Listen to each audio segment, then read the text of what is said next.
来看台南仁德区中正西路附近有一间亚克力工厂昨暝着火烧，火烧甲真猛，佮传出爆炸声音。有1500外平方公尺拢烧起，加在无人着伤。那着火原因爱个调查。 火有够严，一直出乌烟，现场阁不时会有刮爆炸的声音。附近有民众惊一个水通报，消防人员接到消息，随赶紧派卡手去拍火。不过火真猛，拍火时这厂房规个倒去。这场火灾就发生伫咧台南仁德区中正西路这搭一间亚克力工厂。伊白暗时9点半左右，熊熊着火。工厂内底有机械用的原油、重油，也有化学物。着火总面积达到1560平方公尺，损失惨重。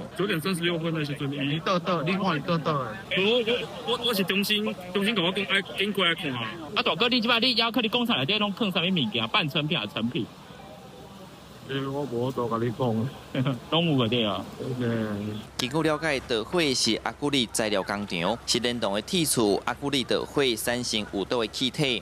消防人员透暝拍火抢救，隆重出动35车68人，二消60人，加一台重机具赶来支援。